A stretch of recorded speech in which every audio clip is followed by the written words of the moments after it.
buenos días con todos.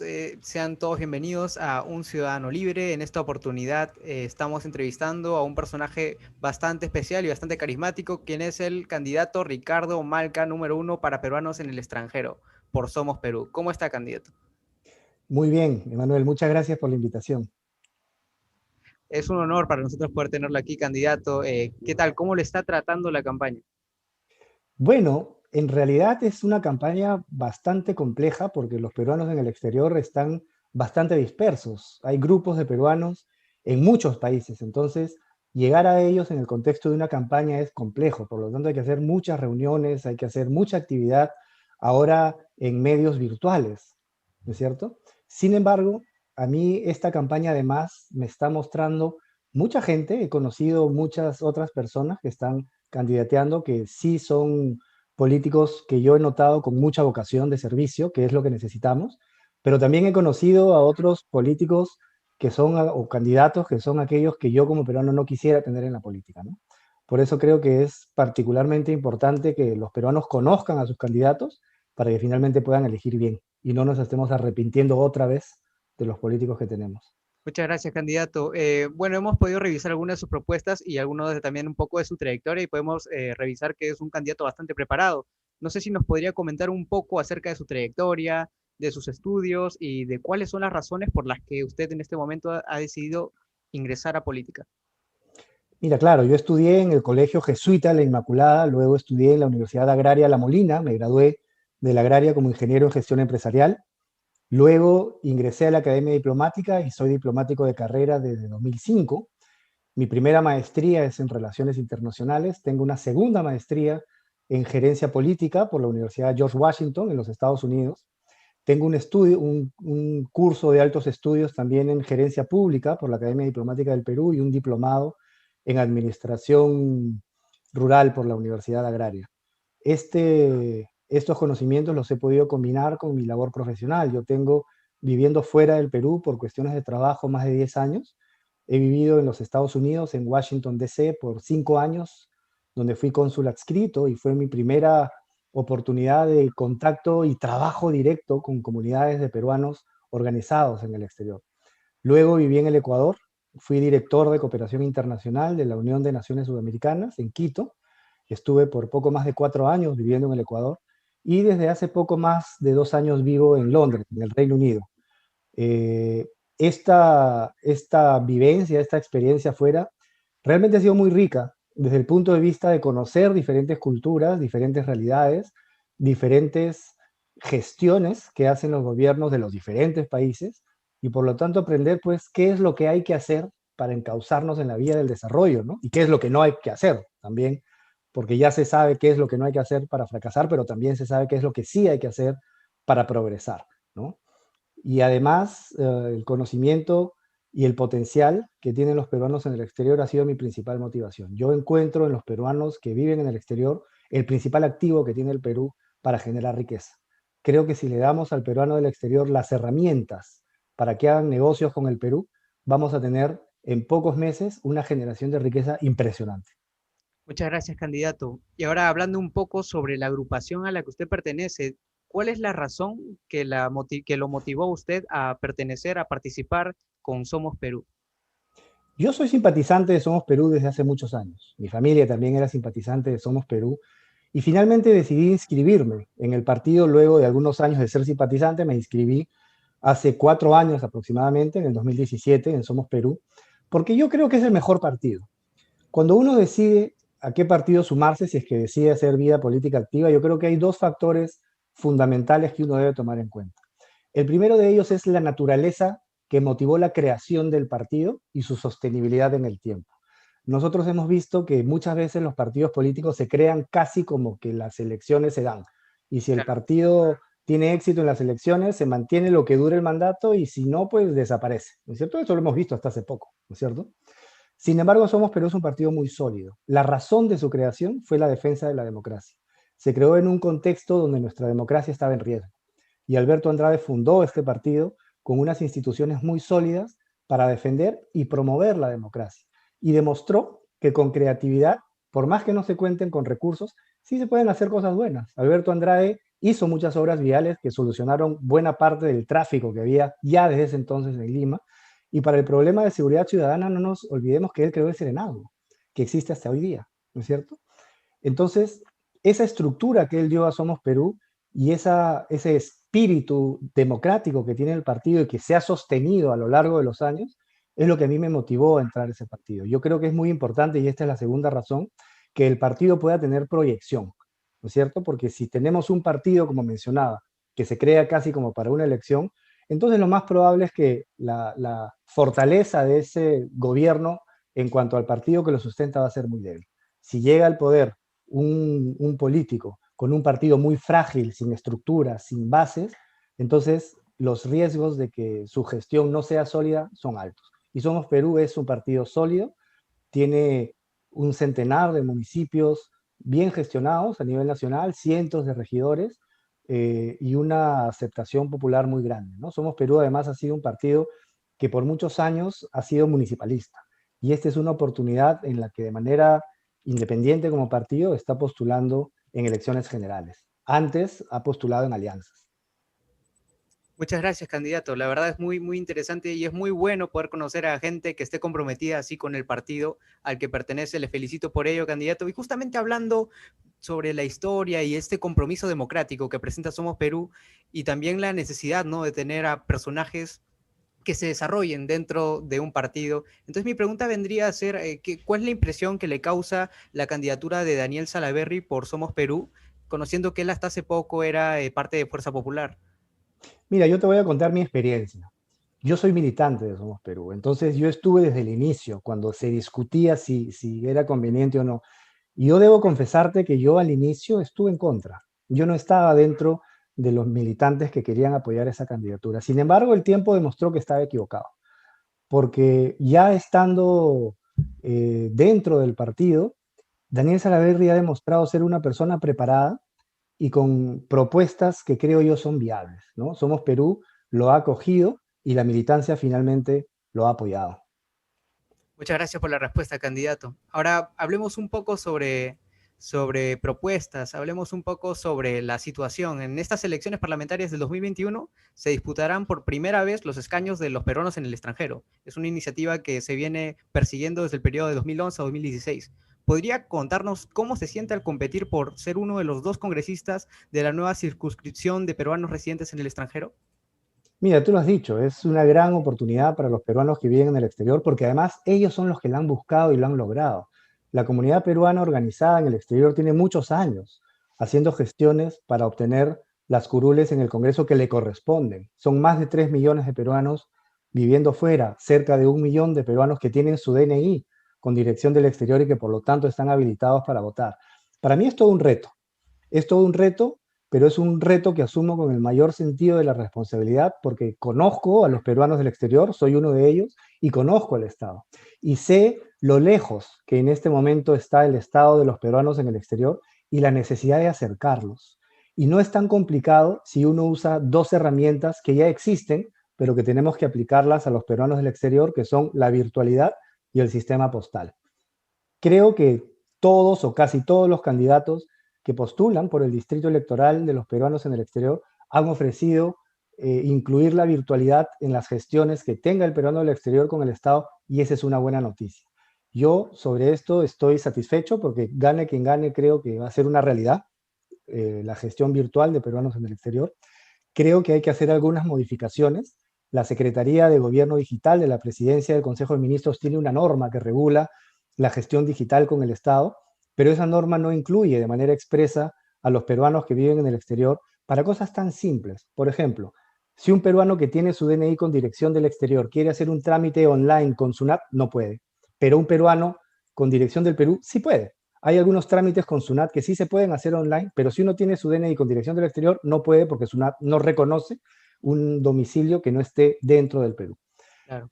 Esta norma, esta norma del gobierno digital tiene grandes avances. Además, se ha publicado hace poco, se ha publicado el 19 de febrero, ¿no? Es una norma nueva, pero que tiene bases importantes como la posibilidad de hacer uso de la firma digital. Y por supuesto, yo creo lo más importante es la identidad virtual, porque la identidad es lo que obliga a la persona a tener presencia en el trámite que haga. Por ejemplo, si yo quiero sacar un DNI o si yo quiero hacer un poder o quiero hacer cualquier trámite con el Estado, entonces el funcionario público tiene que verificar que soy quien digo ser. Y para eso está al frente mío y ve mi DNI y confirma que efectivamente yo soy quien digo ser. Y por lo tanto atiende mi trámite, ¿no es cierto? La virtualidad tenía la complicación de que yo realmente no sé quién está del otro lado de la computadora, pero ya existe la verificación de identidad de manera virtual. RENIEC tiene esos sistemas y el gobierno, la Secretaría de Gobierno Digital de la PCM ya lo considera como un mecanismo que pueden usar las instituciones públicas con sus ciudadanos. Ahora hay que incorporar a esas posibilidades de trámite a los peruanos que están en el exterior, ¿no es cierto? Esa es una herramienta muy importante que yo creo que debemos usar y, en mi opinión, uno de los usos más importantes que se le debe dar dentro de tantos usos que hay es la posibilidad de que los peruanos en el exterior creen empresas de manera virtual.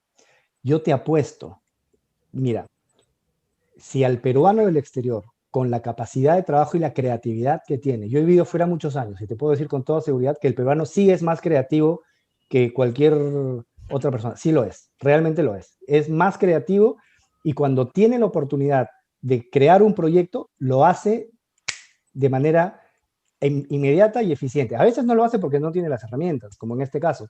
Si el peruano del exterior no puede crear una empresa de manera virtual en el Perú para gestionarla también de manera virtual, entonces, si tiene una idea de negocio, no la va a poder plasmar porque no tiene las herramientas para hacerlo.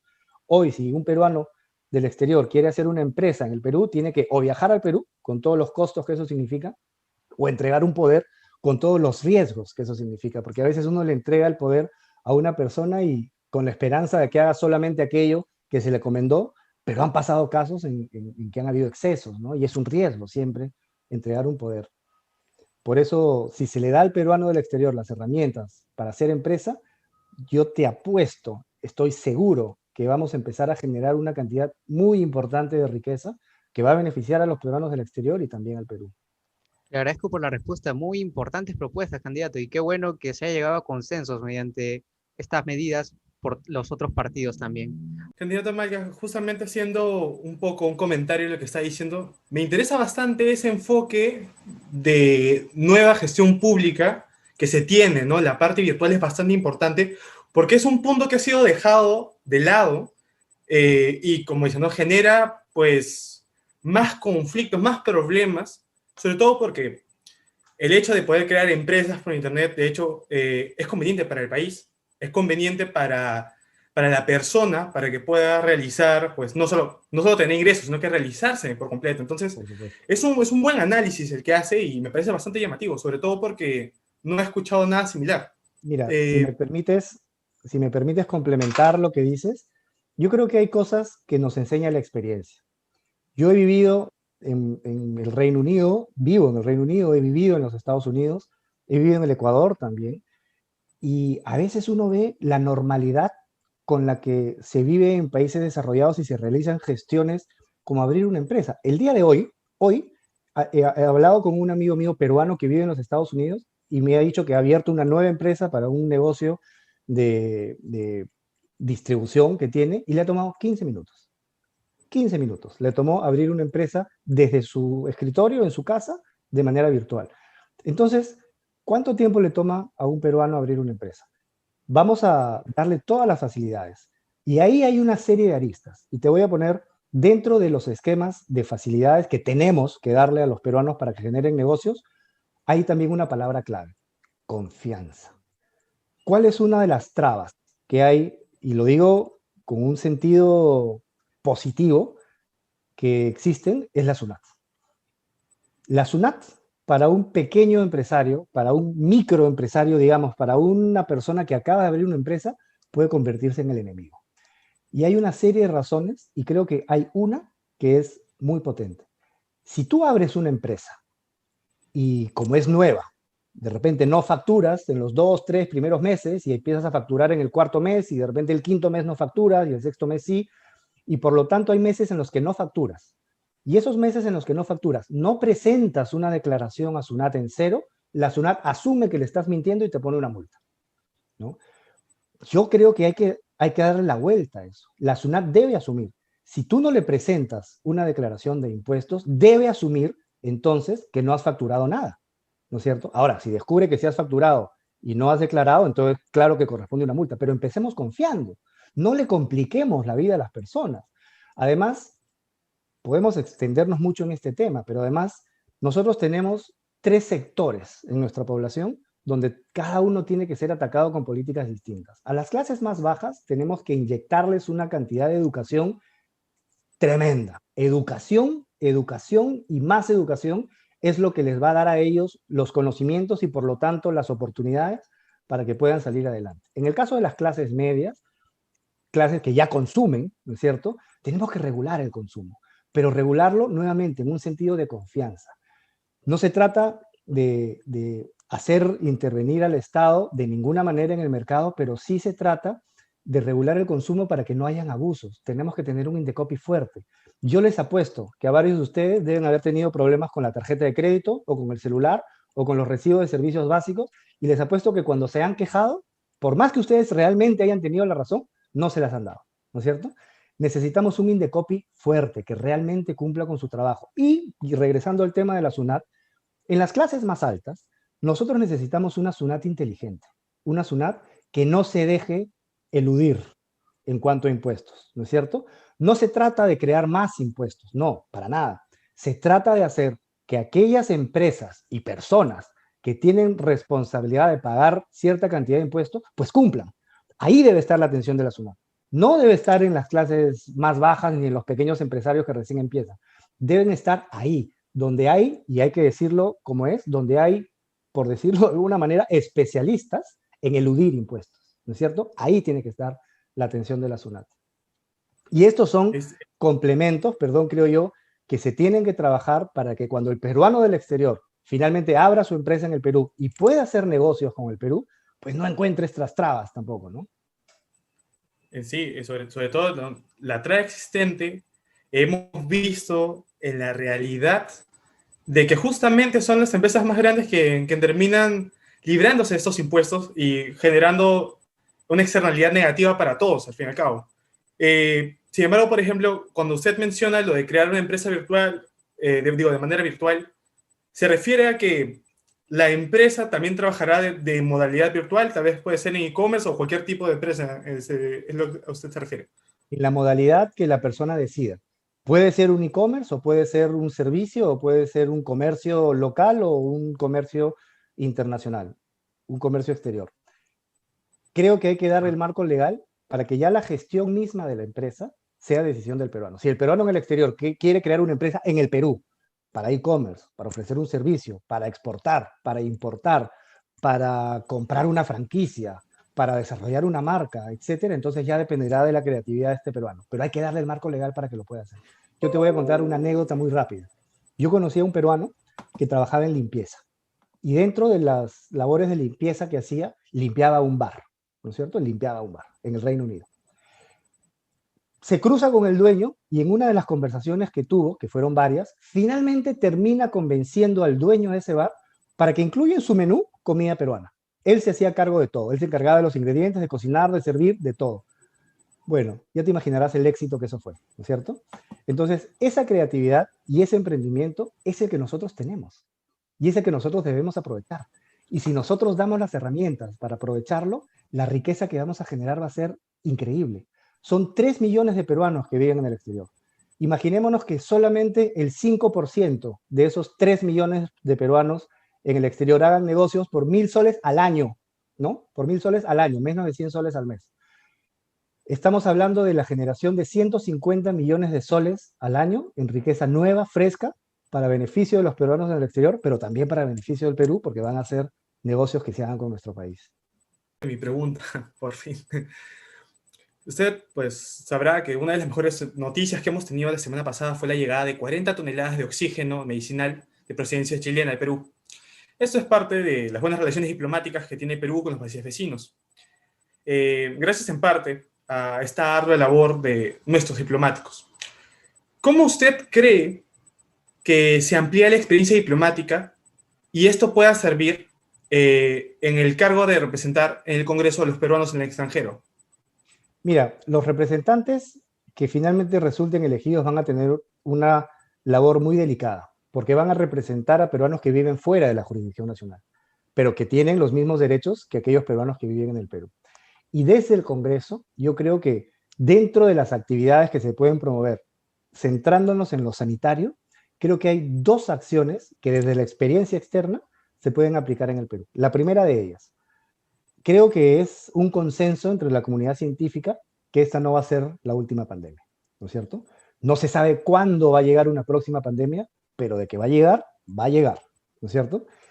Esta pandemia nos agarró sin las herramientas legales para poder reaccionar a la pandemia en cuanto a la compra de vacunas, por ejemplo, porque la vacuna era un bien futuro y el Estado peruano no podía comprar bienes inexistentes que todavía estaban en proceso de producción. Se complicó la compra desde el punto de vista legal, se hicieron los ajustes legales, se pudo finalmente resolver ese problema, pero creo que ya pasada la pandemia los congresistas deben trabajar de manera serena para asegurar un marco legal que en un futuro, Dios no quiera, vuelva a ocurrir una pandemia, tengamos ya el marco legal para poder afrontarla con eficiencia. Y un segundo tema que tiene relación con lo que mencionas, Gonzalo, es el uso de insumos y equipos que nos van a ayudar a luchar con contra la pandemia. En este caso estamos hablando de oxígeno, respiradores, ventiladores, en fin, camas UCI, una serie de implementos médicos que nos ayudan a luchar contra la pandemia. ¿Cuál es el problema? El problema es que nosotros no producimos muchos de esos dispositivos y tenemos que importarlos, ¿no es cierto? El problema de importarlos es que cuando llegan al Perú, tenemos que, en el caso de los insumos médicos que tienen tecnología, como los respiradores o los ventiladores, tenemos que seguir un procedimiento de meses para poder obtener una licencia y recién poder usarlos. Y no hay tiempo en una situación de emergencia para seguir todo el procedimiento burocrático que finalmente, después de meses, me permita usar una tecnología externa para atender la crisis. ¿Cuál es la propuesta? Si estamos frente a una tecnología, por poner un ejemplo, un ventilador o un respirador o un medidor de oxígeno, en fin, si estamos frente a una tecnología que ya tiene una autorización externa, como una autorización de la FDA o de la Autoridad Sanitaria de la Unión Europea o de algún país que tenga estándares sanitarios por lo menos iguales, si no mayores, a los del Perú. Si ya tiene esa licencia, entonces, ¿por qué otra vez en el Perú seguir todo el trámite burocrático para que vuelva a tener otra licencia?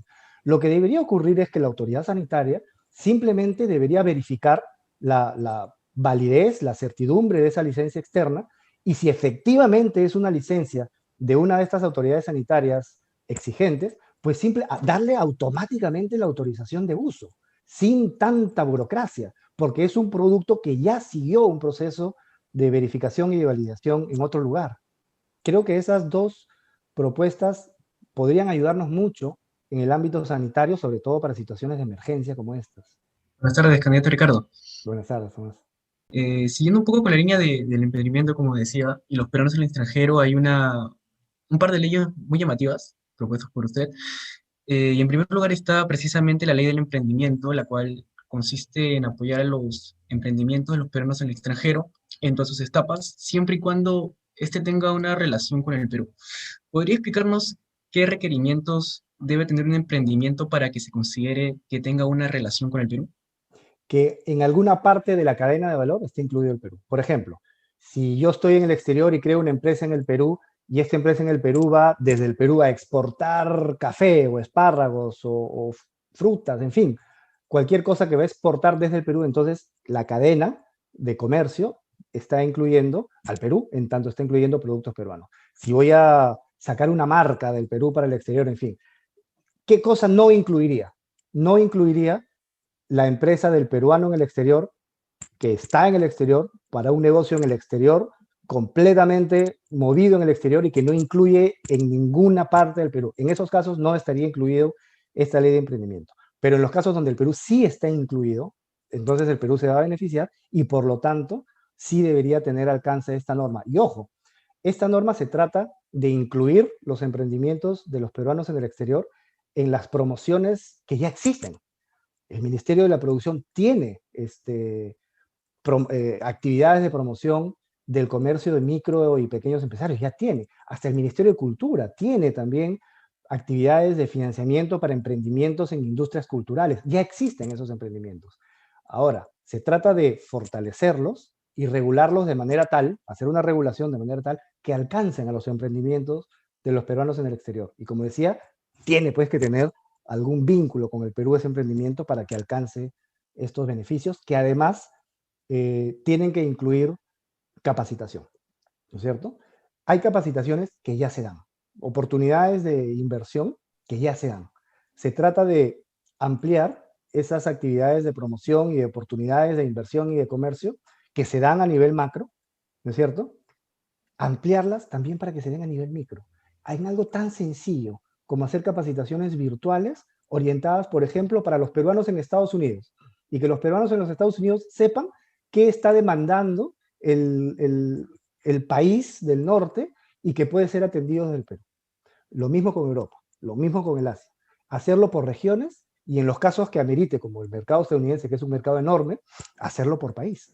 Y si nosotros le damos la posibilidad de abrir empresa y además le estamos dando una capacitación respecto de qué oportunidades de negocios existen en el país o región donde están, el cielo es el límite.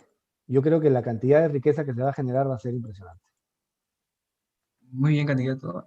Veíamos importante, ¿no? Esclarecer estos requerimientos. Y bueno, siguiendo un poco también con el papel de los peruanos en el extranjero, la segunda propuesta de la que queremos hablar es sobre las remesas y su valor agregado. Sabemos que las remesas del extranjero, enviados desde el extranjero por los inmigrantes, se han convertido en una importante fuente de ingresos en el Perú. ¿Podría hablarnos un poco acerca de cómo una persona que reciba remesas a través de una empresa en Perú, creada por un peruano en el extranjero, se convertiría en un trabajador formal, Claro, claro, recibiéndolo por como supuesto. salario y Claro, siendo sujeto de crédito, ¿no? Con por derecho a la supuesto que seguridad sí. social y una jubilación? Sí, mira, es muy sencillo. El peruano en el exterior crea una empresa en el Perú de manera virtual, de manera tal que el peruano en el exterior ya tiene una empresa en el Perú, ¿no es cierto? Ahora, si ese peruano además envía una remesa y la persona en el Perú que recibe esa remesa trabaja en la empresa que ha creado, entonces ese familiar o ser querido que recibe la remesa se va a convertir en un trabajador de la empresa que el peruano en el exterior ha creado. Y al ser un trabajador de una empresa, la remesa podría convertirse en su salario. Y al tener un salario, va a ser sujeto de crédito.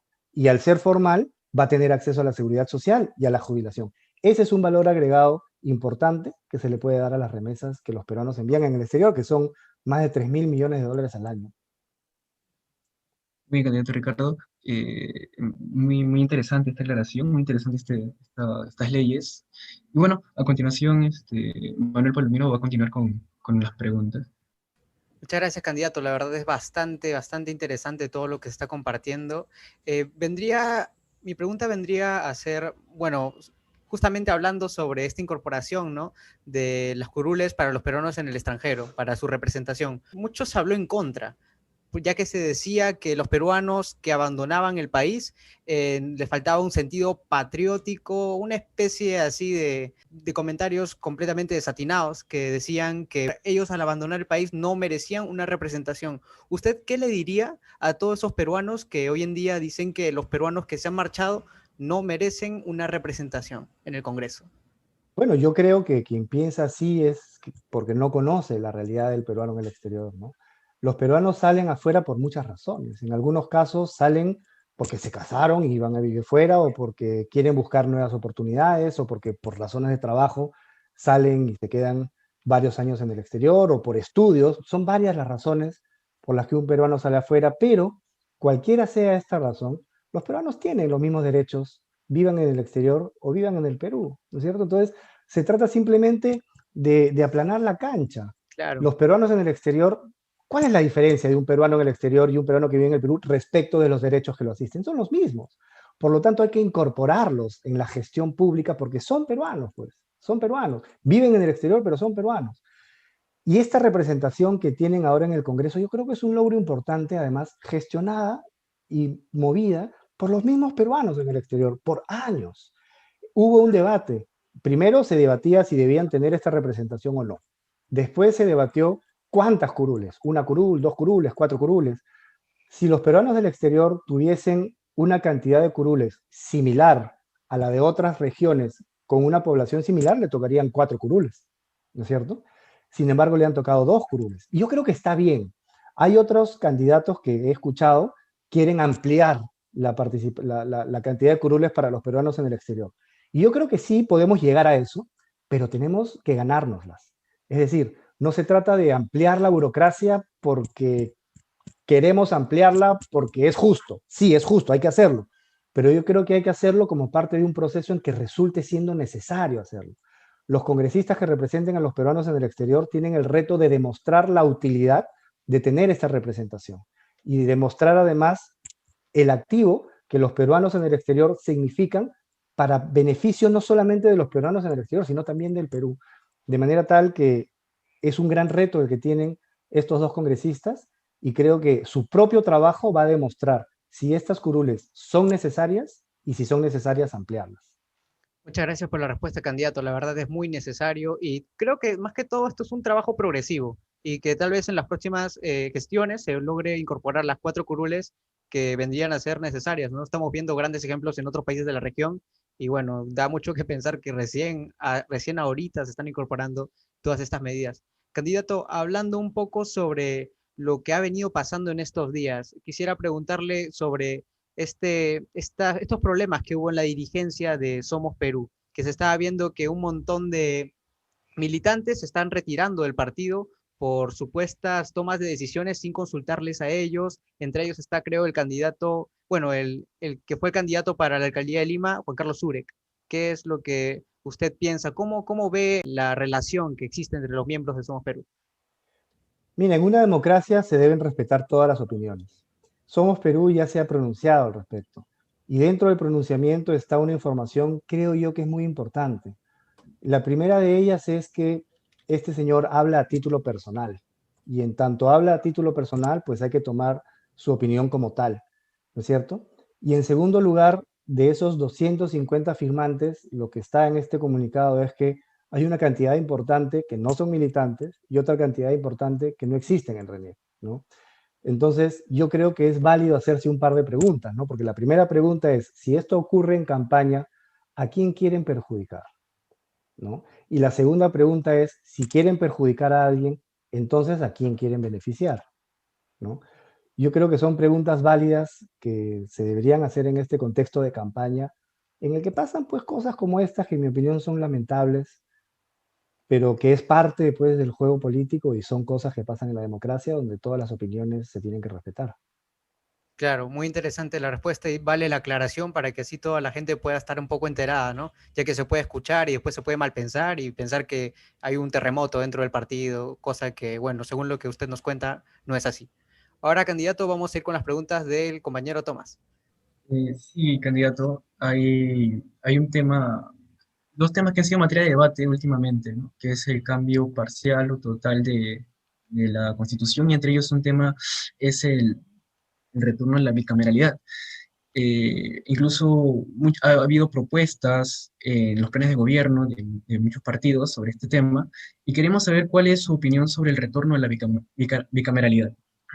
Mira, yo creo que el retorno a la bicameralidad es importante. Y es importante por una razón muy sencilla. Nosotros hemos visto que el Congreso, primero que preguntarnos por qué perdimos la bicameralidad, ¿no es cierto? ¿Cómo funcionábamos nosotros en el legislativo con bicameralidad y cómo resultamos funcionando sin bicameralidad? En mi opinión, es importante regresar a la bicameralidad por una razón muy sencilla y es la experiencia que hemos tenido con la Cámara Única.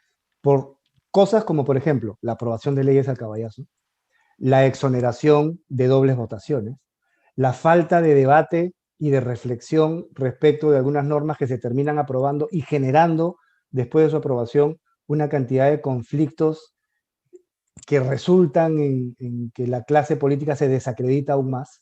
¿Cómo es posible que se aprueben normas en el Congreso de la República, donde se generan las leyes, que después terminan siendo declaradas inconstitucionales por el Tribunal Constitucional? ¿Cómo es posible? ¿No? Yo creo que eso no debe repetirse, por decirlo de alguna manera. Algo así no debe repetirse. Y una bicameralidad permitiría una reflexión mayor, un proceso mayor, un control mayor, evitaría la aprobación de leyes a caballazo, evitaría la exoneración de segundas votaciones y por lo tanto creo yo que tendríamos mejores leyes. Y dentro de esa bicameralidad, de hecho, tendría que también haber una representación para los peruanos que residen en el exterior. Usted, candidato, justamente que está conversando sobre la bicameralidad, ¿cree que la negativa que se le dio en su momento, en el referéndum del 2018, a la bicameralidad, se debió a qué? Viendo que, por ejemplo, el contexto de 1993 es muy diferente al contexto actual. Si bien en ese entonces necesitamos agilizar las leyes, ahora necesitamos leyes que cumplan no solo con la Constitución, sino que sean útiles. Entonces, ¿usted qué cree que es lo que ocurrió para que el peruano le dé la espalda a la bicameralidad viendo las bonanzas que tiene? Yo creo que fue la trampita que se hizo al final, ¿no es cierto? Porque recuerdo que en las encuestas que se hacían respecto de la opinión de los ciudadanos sobre la bicameralidad, pues la mayoría estaba a favor. A las 4 preguntas, la mayoría de peruanos decía sí, ¿no es cierto? Pero al final, como recordarás, se le agregó a la pregunta de bicameralidad un cambio en la ley del Congreso que permitía una vacancia presidencial más rápida, ¿no es cierto? Entonces yo creo que esa trampa fue lo que finalmente hizo que la ciudadanía no quiera, no decida por la bicameralidad. Y lo que comentaba respecto de las leyes, yo creo que sí es importante tener leyes útiles, pero no necesariamente necesitamos más leyes en todos los casos, ¿no es cierto? Yo creo que tenemos un marco legal importante y lo primero que debemos hacer es centrarnos en cumplir ese marco legal, en primer lugar.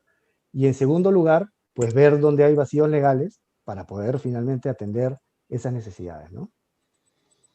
Claro, justamente ahí entra algo que se ha estado discutiendo bastante, que son sobre las reformas políticas. ¿Usted considera de que en el Perú el voto voluntario tendría un resultado positivo? Mira, qué buena pregunta. Yo creo que debemos apuntar a eso. Yo creo que debemos apuntar a que el voto sea voluntario. Pero no debemos perder de vista que para que el voto voluntario resulte en una participación masiva de la ciudadanía, necesitamos una educación cívica alta. Vamos a poner 2 ejemplos. En Francia, el voto es voluntario y vota el 85% de la población, ¿no es cierto? Hay otro país, al sur nuestro, donde el voto también es voluntario y vota menos de la mitad de la gente, ¿no? Entonces, ¿cuál es el riesgo de tener el voto voluntario? Es tener una baja participación ciudadana y por lo tanto las autoridades electas van a tener una legitimidad baja también. Yo creo que sí debemos apuntar al voto voluntario, pero como parte de un proceso de educación cívica que resulte en que cuando el voto finalmente sea voluntario, tengamos una participación importante de la ciudadanía. Claro, claro, es bastante importante, de hecho. Usted, como mencionaba, ha vivido en Estados Unidos, y en Estados Unidos es uno de los grandes ejemplos del voto voluntario. Y justamente comentando las reformas que se vienen hablando, o las más sonadas, también está algo que otros candidatos han explicado, su manera, que es la renovación por mitades. Para Somos Perú, ¿la renovación por mitades iría? Mira, es algo que podemos discutir. Sin embargo, creo que es complicado comparar la renovación por mitades en otros países de lo que podría ser la renovación por mitades en el Perú. ¿Por qué? Porque en el Perú lo normal es que los congresistas no sean reelegidos. Es lo normal. Si nosotros vemos nuestra historia, sí hay candidatos que han sido elegidos como congresistas en varios periodos, pero son la excepción. La mayoría, por lo general, el ciudadano castiga con su voto al congresista no dándole la reelección cuando la reelección era permitida, porque ya no lo es. Si nosotros hacemos renovación por mitades, creo yo que vamos a tener, por supuesto es discutible, podemos discutirlo, pero corremos un riesgo, y es que cambiemos de congresistas cada 2 años y medio, ¿no es cierto? Y la labor congresal requiere pues experiencia, requiere un proceso de conocimiento que creo yo debe en total durar 5 años. Más bien, yo apuntaría a pedirle a las personas que elijan bien, que elijan a un candidato que quieran que se quede 5 años, para que después a los 2 años no quieran cambiarlo, ¿no es cierto? Creo que por ahí viene el tema. Viene de pensar por quién votar, de elegir por personas preparadas que creamos que nos van a representar para que después no nos arrepintamos a la mitad de camino y los queramos cambiar. Entonces, el planteamiento de Somos Perú es optar por una educación cívica mucho más sólida para que no se tenga que elegir por mitades al Congreso y además el voto en algún momento pueda ser voluntario. ¿Es lo Mira, que entiendo? es un tema sensible, es a lo que debemos apuntar. No le corro al debate de la renovación por mitades, pero en mi opinión, la renovación por mitades en un país como el Perú, bueno, esto ha sido sugerido por la Comisión Tuesta, además, ¿no? No es un tema nuevo, es un tema que ya está en el debate, pero yo creo que es delicado, porque corremos el riesgo de, en vez de fortalecer la institución del Congreso, corremos el riesgo de debilitarla aún más. Claro, claro. Es importante esa reflexión, porque ahora la institucionalidad es la parte más importante debido a todo el panorama de crisis que hemos estado viviendo. Por tanto, nos queda la pregunta de Tomás. Y esta es ya la última pregunta. Es un tema que se ha ido tocando mucho últimamente y es sobre el cambio de constitución. Ha quedado, creo, clara su postura sobre una reforma política, es más, está explícita en el plan de gobierno del Partido Democrático Somos Perú. Sin embargo, vemos oportuno realizarle la pregunta, ¿no? ¿Qué opina usted sobre un cambio de constitución? Yo creo que es un tema al cual no hay que correrle. Somos Perú tiene una posición clara en ese sentido. Yo creo que discutir una nueva constitución y aprobarla por referéndum, donde una mayoría importante de la población vote a favor, es un tema que podría ser saludable para nuestra democracia. No nos olvidemos que las dos últimas constituciones que nosotros hemos tenido han sido producto de quiebres institucionales, ¿no es cierto? Si es que nosotros finalmente aprobamos una nueva constitución, sería la primera vez en muchas décadas en que se aprueba una constitución producto de una democracia, ¿no es cierto? Que parte por la voluntad ciudadana, primero de tener una asamblea constituyente que redacte una nueva constitución y después aprobar esa nueva constitución en elecciones generales.